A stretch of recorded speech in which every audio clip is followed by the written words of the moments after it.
متحف الفنان الكبير سعد زغلول. انا بشكرك على ان انت فتحت لنا ابواب المتحف الجميل اللي عامل فيه جهد رائع. هتتفرجوا على حاجات حلوه جدا جدا. لا ده انت يعني شرفتني فن والله. وصناعه وجمال وكل حاجه حلوه. يعني انت أستاذ سعد. نورتني وشرفتني. هو أستاذ سعد قال انا عايز احكي لك حكايه الباب ده. الباب ده انا مشتريه من انقاض بيت قديم عمره على الاقل كان 70-80 سنه. لان اسيوط كانت تشتهر بهذا النمط من الابواب. التصميم ده. التصميم ده.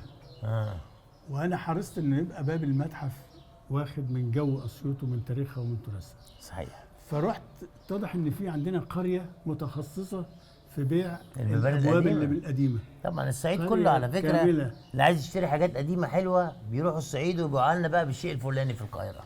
فانا يعني انبهرت بالتشكيل اللي فيه طبعاً، والشغل ده. واعتبرت ان ده يعني حاجه بالنسبه لي انا مكسب كحاجه جزء من المتحف. دي القريه دي اسمها ايه؟ دي اسمها هي في منفلوط، في مركز منفلوط. عشان الناس تروح هتستفيد من المعلومه يعني. هو في اسيوط هنا كل الناس عارفاها في اسيوط. وبعدين انا شفت باب عندهم هناك كان حاجزينه حد في فرنسا. مكتوب على الباب انه صنع في فرنسا. باب معمول في فرنسا وجاي اسيوط. حاجات غريبه يعني. تعالوا بقى فهي نتفرج على البلد معرض جميل بلد جدا. اسمها نزة قرار. صور مشهورة. حلوه ونشوف حكايه التلي.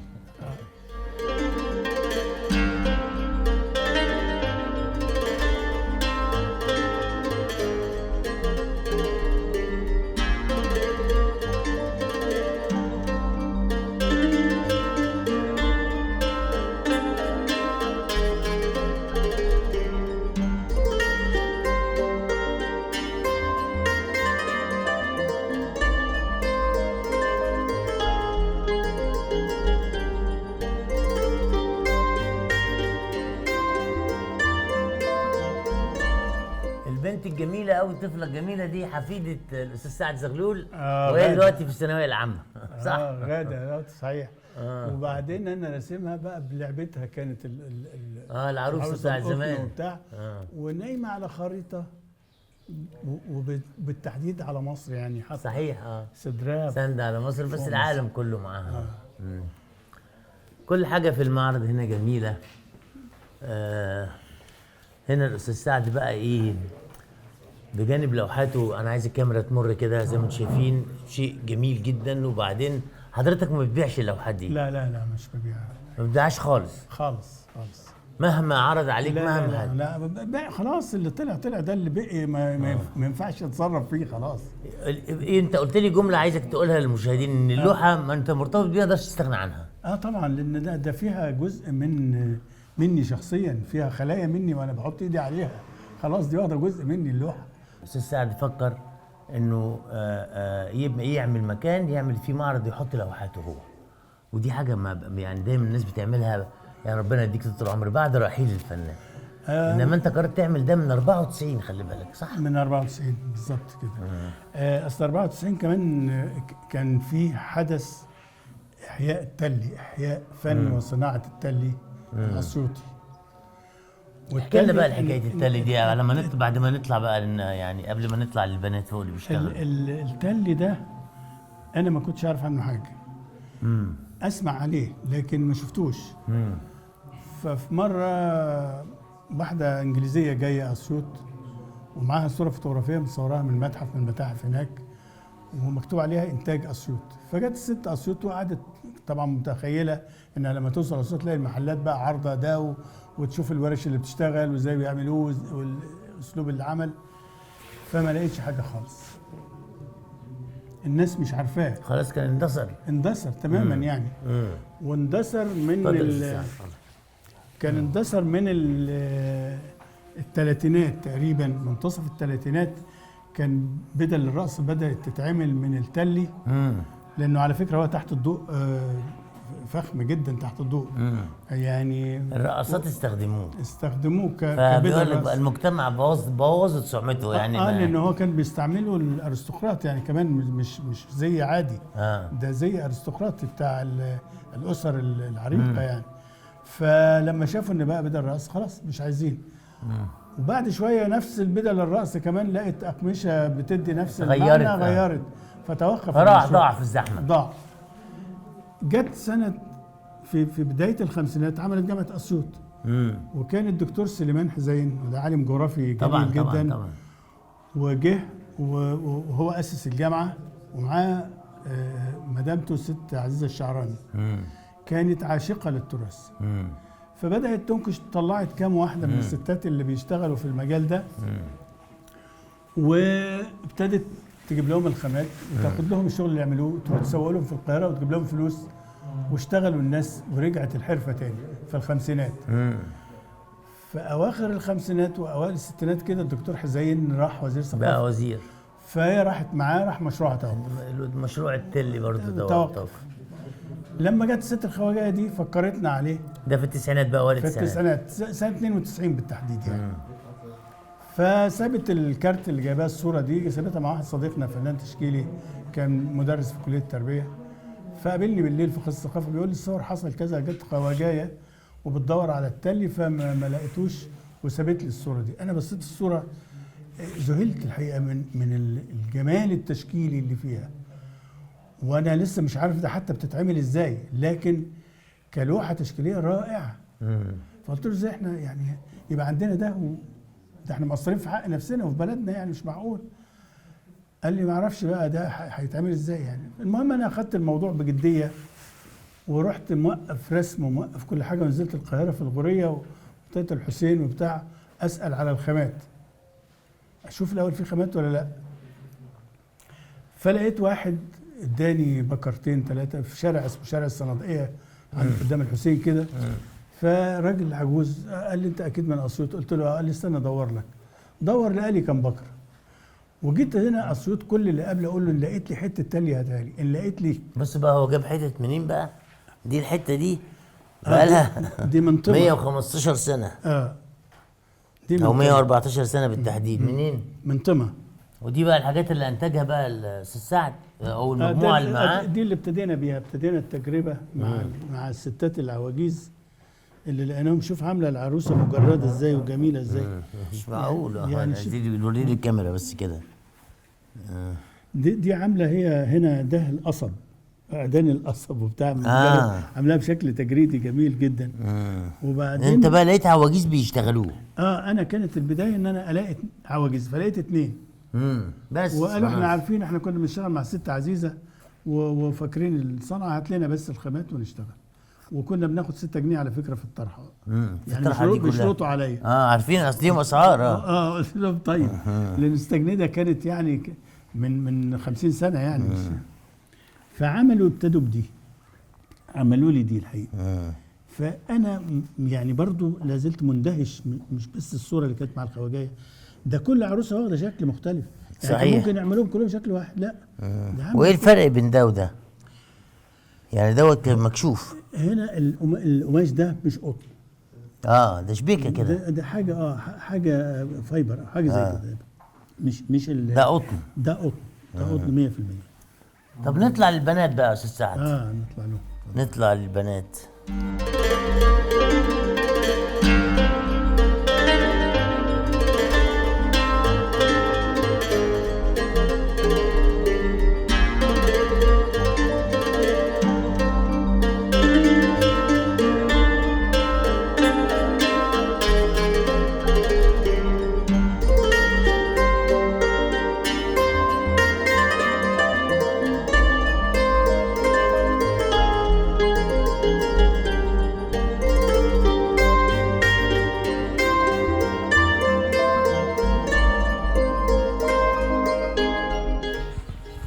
تاخدي المايك ده وعرفيني بنفسك. انا مديحه توفيق. مديحه توفيق. متعلمه ايه مديحه؟ انا درستي ايه؟ اداب ليسانس تاريخ. اداب زيه. انت من جامعه اسيوط بس انا من جامعه القاهره. بس انا تعليم مفتوح مش مهم. بس خلصت ليسانس؟ خلصت وكان معايا اولادي يعني. متجوزه ومعايا 3 اولاد. انت يعني اتجوزتي قبل ما تتخرجي؟ خدت ثانويه عامه واتجوزت. وبعدين كملت. والله ده جوزك ده راجل جدع وانت ست جدع. لا هو شجعني بصراحه. ده راجل جدع قوي. ده لازم نحييه جامد. تعلمي وتكملي يعني انت كنت اثناء ما بتدرسي في كليه الاداب كنت بتخلفي عيال. طب كويس. يعني تاخدي جيد في الماده وتجيب لنا عيل. جبتي كام يعني عيل بقى مديحه؟ جبت 3. ما شاء الحمد الله. لله. طب كويس. وبعدين بقى بتشتغلي دلوقتي، بشتغل وجوزك بيشتغل ايه؟ مدرس. مدرس. وانت ليه ما اشتغلتيش مدرسه؟ ما عشان لسه التخرج السنة اللي فاتت يعني. يعني ناويه تشتغلي مدرسه؟ مش عارفة والله، على حسب. الشغلانه دي كويسه. حلو. طب قولي لي بقى ايه اللي جابك الشغلانه ديت بقى؟ والله هو كده بظروفها يعني. انا ما كنت احنا عايزين نعرف الظروف دي. انا كنت بشتغل كروشيه اصلا. كويس. كهواية. إيه يعني ايديكي هواية. فيها فن؟ هواية من على في يعني انا البيت. خدتها من على النت. ايه اللي بقى نقلك لمرحله العمل في هو التل؟ هو مش عارفة يعني، انا كنت اساسا واخدة كورس، كنت بتعلم خياطة. خدته وخلصته. وبعد ما خلصته فجيت اشتغل مع حد يعني كخياطة تطريز وبتاع. فقابلت بنات فبيقولوا لي لا ده استاذه منال وكده، روحي لها هتلاقيها بتشتغل شغل حلو خالص. منال بنت الاستاذ سعد. فبيقولوا لي لا دي بتشتغل شغل حلو خالص، فانا حبيت ان انا اشوف الشغل ده ايه بصراحه يعني. فضلت مع الاستاذه منال لحد ما اتواصلت معاها وجيت وقابلتها وخدت منها بدات اتعلم، بس اتعلمته بسرعه طبعا عشان هو سهل. بتيجي من الصبح بعد الظهر ولا ايه؟ لا احنا يعني احنا بنيجي نشوف الشغل مثلا ونشتغل معاه، ممكن نقعد ساعه ساعتين معاه وبعد كده بنمشي. خلاص حسب الشغل ما بتشتغلوا يخلص. في البيت اساسا يعني. بتشتغلوه في البيت؟ لا في البيت، مش احنا انتوا ما اتعلمناه تقعدوش معاها. تشتغلوا هي هنا؟ بتسلمنا الشغل واحنا لا بنشتغل. هو ميزه الشغل ده بالذات إن ان أنت الست تعمله في بيتها. حلو مش قوي. محتاجه تطلع شغل بره. هي انت تيجي تستلمي مثلا الماده الخام والبكر والحاجات ديت والرسمه ونشتغل في البيت. والحجم القطعه اللي هتعمليها وتقعدي تخلصيهم وتيجي. ايوه. وده من زمان كده ودي يعني حاجة من كويسة. مئات السنين كده. عشان كده ما دي هي منتشره في بتوفر في الصعيد. البيت كمان. بتوفر ان انت قاعد في البيت، مش يعني مش بتضيع بتمارس. وقتك بره. بالظبط. فاهم يعني بتقعد في بتبقى البيت. تشوفي حاجات البيت وفي نفس الوقت بتوفر. بتشتغلي. بالظبط كده كتير. ولذلك بتاخد وقت، بياخد معاهم وقت كبير. بياخد وقت، ايوه فعلا. طب وريني القطعه اللي في ايدك دي يا مديحه، يا مدام مديحه، يا ام العالم مديحه. الله، يا ايه سلام. الجمال ده، مش ممكن. ده انت بالك طويل قوي. لما بتخلصي الحته كده بقى بتبقى ايه بقى، بتحسي بايه لما تخلصي حته زي دي كده؟ يبقى خلاص يعني عمل انجاز. بتبقى مبسوطه. اكيد. وبعدين تسالي عليها بقى اتباعت ولا لا، ولا ده موضوع ما لا ماليش دعوه. وجوزك مبسوط انك بتعملي كده؟ هو ما بيتكلمش بصراحه يعني، طب هو كويس. كمان بيشجعني. وبتجيبي دخل، تجيبي اللي نفسك فيه وتساعدي ولادك وجوزك. أيوة. مش دي برضه مساله كويسه؟ اكيد طبعا. طب اديني بقى الاخت بقى اللي قاعده ديت بقى، مش عارف بقى يعني زعلانه. استاذ سعد مزعلها باين. لا امال منال مزعلاكي؟ لا مفيش انت حاجة. برضه متجوزه؟ اه يبقى جوزك اللي مزعلك. لا. عرفت. اطيب منه مفيش. طيب الحمد لله الحمد لله. طب قولي لي بقى، انت درستي حاجه؟ دبلوم تجارة. دبلوم تجاره وبعدين اشتغلتي الشغلانه دي. أيوة. بقالك قد ايه فيها؟ لا انا تعلمت من اخواتي من سنة 93. من اخواتك؟ ايوه. ابتدوا معانا سنه التجربة. 93. هو انت كنت موجوده سنه 93؟ أيوة. اخواتي تعلموا بعد كده لما انا وصلت بقى اتعلمت. كنت لسه صغيره خالص، كنت لسه ما باخد- خدتيش الدبلوم ولا حاجه مش كده؟ اي باخد الشغل من اخواتي وبتعلم منهم وبتعلم وتبيعوه؟ ما هم بياخدوا مننا احنا. لا اخواتي بياخدوه من قبل ما انال هنا كويس. وبيشتغلوا، وبعد كده انا بتعلم منهم واشتغل وادي لاخواتي، اخواتي يوصلوا قبل ما انال. ويدوك فلوس ايوه طبعا. ولا ياكلوا حقك؟ يعني انت من عندك من 15 سنه وانت بتكسبي، أيوة. وجوزك لما اتجوزتي ما قالكيش اقعدي؟ لا طبعا مشجعني. بيشجعك. وانت على طول بقى يعني احكي لي يومك كده، انت ما بتشتغليش موظفه ولا حاجه؟ لا طيب يومك بتصحي الولاد بيروحوا المدرسه ولا لسه صغيرين؟ لا معايا طفل 5 سنين حضانه. لا بيروح الحضانه. حضانه اي. وتيجي انت بقى هنا تاخدي الشغل وتمشي بشتغل شويه ساعه كده وبعد كده اروح. وتقعدي في البيت تشتغلي. طب انتوا بتلبسوه؟ لا ليه؟ احنا نشتغلوا بس. ما تلبسوش ليه؟ طب وريني البيت السمراء الحلوه دي. لسه جديده نوفي؟ طب هنسالها ليه جت برضه؟ اديها الميكروفون من فضلك، المايك. ازيك؟ لا. انت ما اتجوزتيش؟ لا. متجوزه؟ انت عندك كام سنه؟ 22. لا تتجوز برضه تتجوز. وعندك ولاد؟ لا لسه متجوزه جديد. جوزك بيشتغل ايه؟ على باب الله. كويس. بس بيشتغل ايه؟ سواق توك توك. سواق توك توك. كويس كويس. بيشتغل. بيشتغل كويس. وانت ساكنه قريب من هنا؟ ايوه. ايوه. كويس. ايوه. بس بتشتغلي ايه؟ سواق توك توك. وايه اللي جابك بقى للتل بقى ولا ايه؟ أنا مش عارف والله أقول اسمه. تل. تلي التلي. ايه اللي جابك للتلي بقى؟ فحبيت منظره كده فقلت اتعلم. لبستيه قبل كده؟ لا والله. ليه ما لبستوه؟ ما بتلبسوش ليه؟ هو غالي مثلا؟ هو غالي وفي نفس الوقت تفتشي. لا الفكره نفسها لسه ما وصلتش انها تلبس حاجه مخالفه اللي هي متعوده عليه. يعني ما تبقى رايحه فرح تحطيه على كتفك كده ولا حاجه. في الحفلات السوارده بس هايل. ايه؟ ينفع؟ ايوه ينفع وانت في مناسبه كده، مم. لكن في غير كده ما ينفعش خالص طب هنا. انت قلتي لجوزك بقى ايه بقى انك انت جايه تشتغلي؟ قال لك ايه؟ لا عادي، شجعني وقال لي حلو واشتغلي وكده. بس انا لسه ان في بدايته كده فبتعلم. طب انت سالتي بقى ممكن تكسبي كام في الشهر ولا ما سالتيش؟ لا انا حبيت منظره والشغل بتاعه بس ما سالتش على المدخل بتاعه. مش فارقه معاكي؟ لا. يعني انت عايزه تفني؟ بس ليه عندي جدع. عندي فراغ كبير كده في البيت وما فيش شغل كتير، فحبيت ان انا اشغل نفسي. برافو عليك. انت ما اعرفش، انت انا مش عارف سالتك اتعلمتي حاجه ولا لا؟ ما سالتكيش؟ سالت؟ لا. طب اتعلمتي ايه؟ لا بصراحة لا مش متعلمة انا. خالص؟ لا. خالص؟ اه يعني ما دخلتيش ولا مدرسه خالص؟ لا دخلت بس ما حبيتش ان انا اكمل. يعني بتعرفي تقري وتكتبي؟ لسه؟ بسيط. طب مش- الحالات اللي زي دي يا استاذ سعد بتساعدوها؟ هو احنا في بدايه التجربه كنا عاملين كده، اللي ما بتعرفش تقرا وتكتب نعلمها. وبنجيب ناس متخصصه في برامج صحيه تتكلم عن الصحه وعن يعني كنا عاملين برنامج متكامل. بس دلوقتي هم مجموعه صغيره بياخدوا الشغل ويروحوا يشتغلوا بس احنا عشان نحافظ على الحرفه. بس هي بنت قمر كده. المشروع هو ان شاء الله يعني انا بصدد اننا مع المحافظ الحالي الجديد ان شاء الله نطرح عليه فكره انه يبقى في مدرسه للتعليم لان انا التالي. لاحظت كده ان في بنات كتير يعني. ولو احنا عملنا مدرسه للتعليم التالي يبقى هم دول المدرسات، هم دول اللي يعلموا الجيل اللي جاي. انت بتروحي القاهره؟ لا. ما رحتيهاش خالص؟ لا. بتشوفيها في التلفزيون بس؟ بتحبي تروحيها؟ ابوك بيشتغل ايه؟ فلاح. ما احنا كلنا فلاحين. ما نزلتيش القاهره خالص ولا انتوا نزلتوا القاهره؟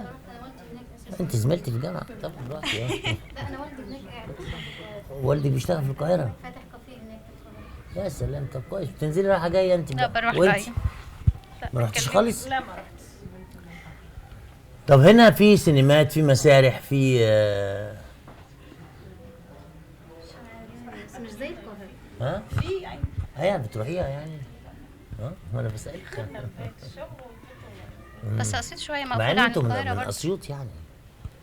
اسيوط دي مدينه كبيره وعريقه وبتاعت الفن والثقافه والحاجات الحلوه كلها، صح؟ اكيد. عارفين كده؟ استاذ سعد انا بشكرك جدا. العفو. انا يعني انت عامل صرح ثقافي جميل جدا جدا. الله يخليك، شكرا. ده اصله واجب علينا، بلدنا يعني ما يعني اديتنا كتير قوي يعني. اقل حاجه نقدر نعملها ان احنا اللي في امكاننا نطلعه، بس بنطلع اللي في امكاننا. انا سالت الاستاذ سعد واحنا قاعدين بين التصوير التورلي ده بتبيعه فين؟ قال لي مش، انا ماليش دعوه بالبيع، انا مش عايز اسوقها. قلت ايه؟ احنا بنحافظ يعني، هنا دورنا الحفاظ عليه كتراث، انما يجيب ايه دخل بقى ده مش شغلتنا قضيته. التسويق يعني. ما نفهمش قوي في التسويق، مش شغلتنا. هو بس بيعلم اجيال بيعلم اجيال. وبعدين هم بعد كده هيتعلموا ازاي يسوقوا شغلهم، واحتمال انه ياخدوا منح، ياخدوا قروض، يعملوا مشروعات صغيره، يعملوا حاجه يعني. احنا بنأهلهم انهم يعملوا حاجه خاصه بيهم. وحاجه تانية بقى بيعملها الاستاذ سعد، تعرفوا احنا قدام فنان كبير وانسان كبير وحد محب حقيقي، مش زينا كده كلامنجيه. ده عمل حاجه حقيقيه، انه بيعمل مهرجان هنا بقاله 9 سنين، بيستضيف فيه فنانين ومثقفين وشعراء وفنانين تشكيليين وكل انواع الفنون والثقافه في مصر على نفقته الخاصه. استاذ سعد زغلول يعني هو فنان تشكيلي كبير وصديق لكل الفنانين التشكيليين والشعراء والمثقفين في مصر، وكان المفروض انه يبقى هناك في القاهره. التركيبه العاديه بتقول كده، انما هو اتولد في الشارع اللي جنبينا هنا وبيته لغايه دلوقتي هنا، ورجع هنا يعمل كل حاجه لبلده. وزي ما انتم شايفين ما بيبيعش لوحه، ما بيبيعش حاجه، مش قضيته الفلوس، قضيته انه يعمل حاجه ثقافيه حلوه للناس. فانا بشكرك نيابه عن كل حد بيفهم في الفن وفي الذوق وفي العطاء الانساني الجميل يعني. الله يخليك استاذ محمود. متشكرين يا بنات.